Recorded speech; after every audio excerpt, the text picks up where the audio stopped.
you still think it's the Iraq and Saddam. No, you got to look at the paymaster.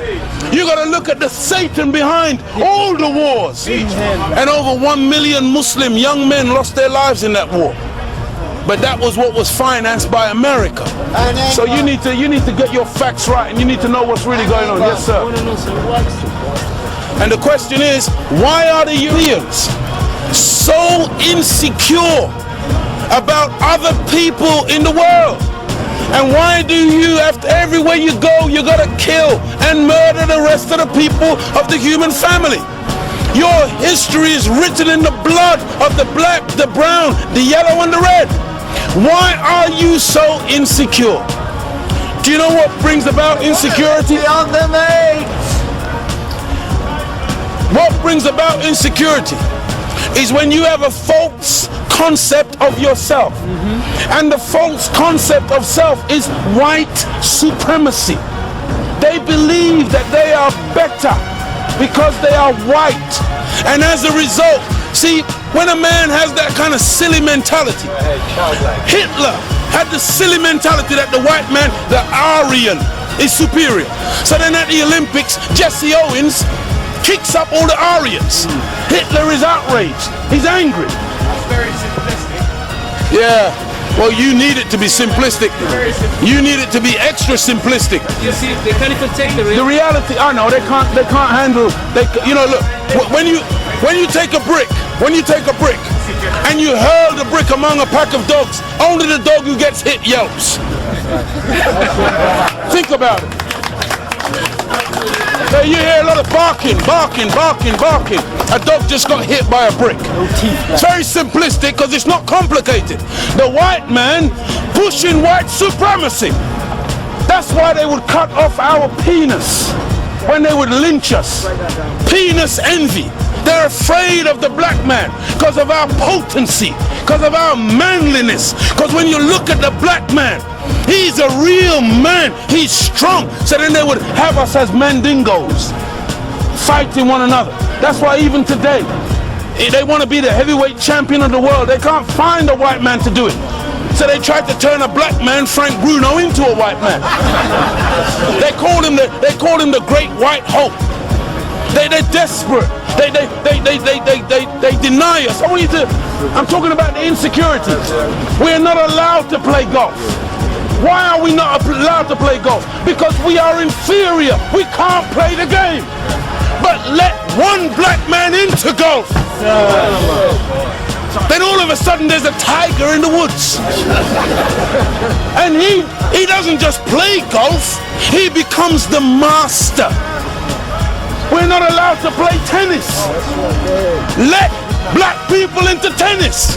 We go straight to Wimbledon and win it in 1935. A black woman.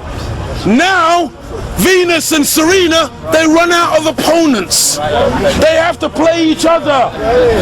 The white people cannot compete on an even playing field. They let us into athletics.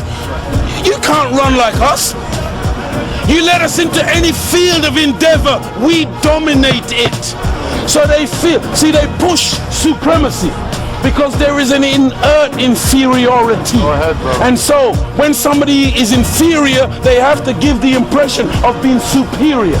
Hence all the weapons, hence all the artillery, hence all the media and the propaganda and the program of brainwashing the entire world into believing in their way of life as opposed to any other way of life. And they become very afraid of anything that goes contrary. And so every time a black man stands up for black people, Martin Luther King, shot down.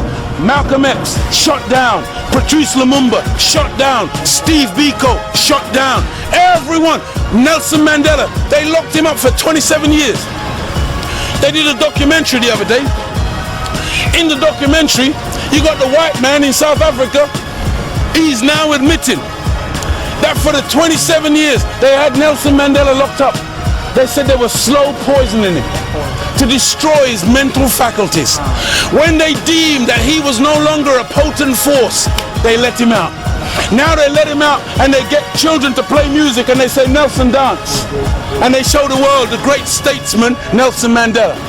Nelson Mandela, whose wife, Winnie Mandela, a warrior queen, kept his name alive and kept the struggle going for 27 years. Nelson comes out, they slander her name. Nelson leaves her.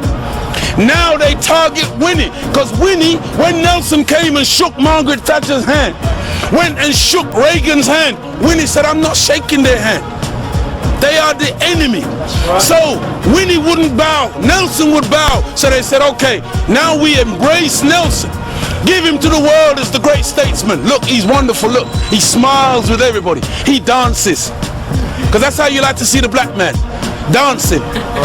See, Farrakhan don't dance. The Nation of Islam don't dance. We're soldiers. You don't like to see a black soldier because you think that your armies are so great. You ain't seen an army till you see the black man's army. That's right. You ain't seen discipline. See, you're afraid of the Nazis. You talk about the Nazis and their jackboots. You ain't seen marching yet. When you see the black man when he mobilizes, and you have never taken us on a no battlefield, never. You have only ever defeated black people via stealth, via divide and rule, via feigning friendship and coming in and then destroying us from within. That's over. That's why you don't see none of you in this circle. It's now very clear. It's now very black and white. We no longer are asking for acceptance. We no longer are asking you, love us. Can't you see we're human beings too?